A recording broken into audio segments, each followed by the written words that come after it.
This is Seema Chandra, and she thrives on all things food. She nourishes her recipes, yet trims the fat, always with a friendly chat. And then she eats guilt-free. And today, she and her friend will play around with oriental flavors to steam up for a lean look.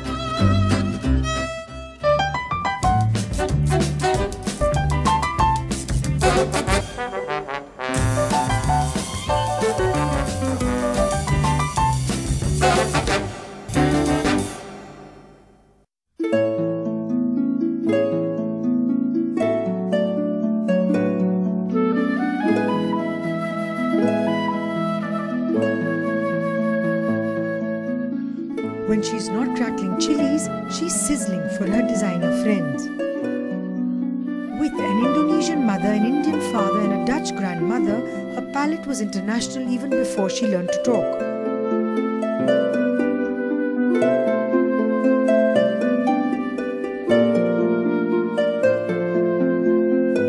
When most kids were eating choc chip cookies, she was fed satay and steak.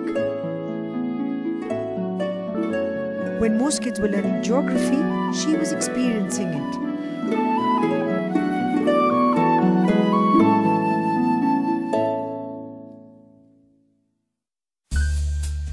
Jayanti Duggal is to Oriental food what prawns are to nasi goreng. Little wonder then, she was handpicked to help open one of Delhi's finest Pan-Asian restaurants. She planned the menu, made sure the food stayed tops, and now can boast about being houseful on most days. Mama Goto started after 20 years of Jayanti's personalized catering career. And she's never had to look back. So when it comes to Oriental food, who better to have but Jayanti Duggal? Jayanti, I find that cow suey is one of those few dishes, I absolutely love it. It's one of those one-pot dishes, the kids love it at home. And it's easy to do. Can tend to sometimes get heavy. So the whole idea was to get you here because nobody makes cow suey the way Mama Goto serves it. And I want you to try and replicate it for us. This is not the Mama Goto recipe today. This is the traditional Burmese one. Okay. And the difference being? That's heavier. This is lighter. I've already convinced her. You're doing a guilt-free version. Absolutely. So very little oil. And we're going to do this one-pot dish which can be had. Is there any sort of substitute that we could have in this dish for the noodles? I know I'm trying to push my luck here, but... There are people who eat it with rice. You could eat it with rice. But rice would make it just about as fattening. I'm trying to look for more, guilt-free, local versions. Eat it without anything. Just have it as a soup. As a soup. It's a nice soup. Can I let you into a secret? That's what you do? No.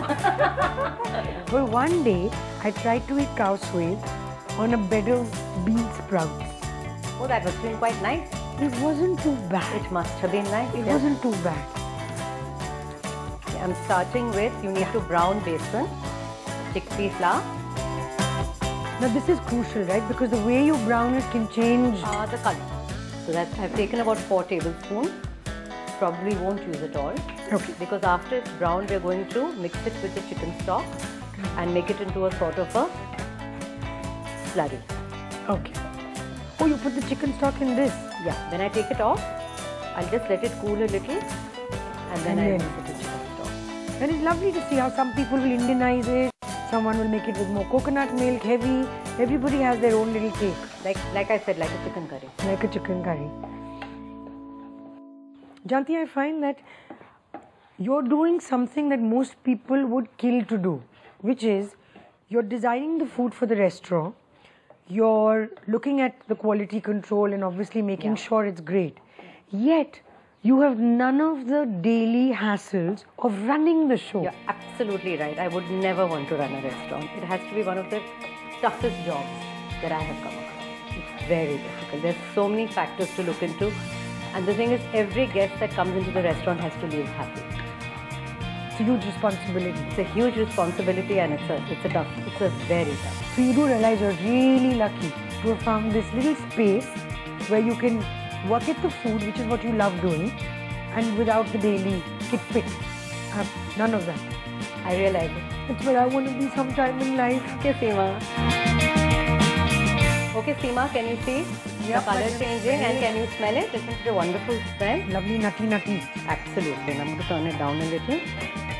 So we don't want to make the color orangey. Seema, this is the original color. Yep. And this is the one that's been used. Is it okay? This back on. You use regular oil, vegetable oil.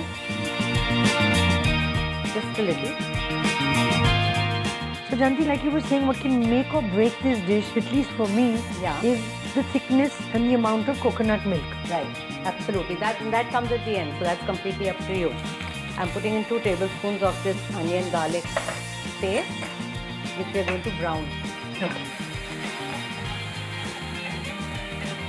A light golden brown. I feel a bit like a kid in a candy store, greedy to perfect this dish. Yeah. Okay, now I'm going to add the chicken stock.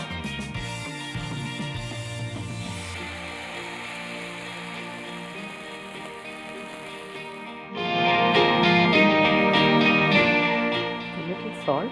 What I'm doing is I am going to mix some water into this roasted chickpea flour or besan, whatever you want to call it. Okay.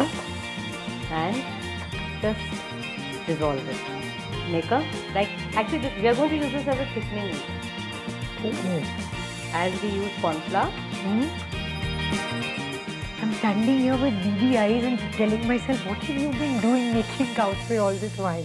What have you been doing, Seema? You know, what have I been doing? I've been actually taking bits of this browned flour, brown besan, and sprinkling it and then quickly stirring it. This makes it easier then. It's just like corn flour. NDTV's cricket app, Android and iPhone, fastest scorecard, special analysis, and much more. Download free. ndtv.com/apps.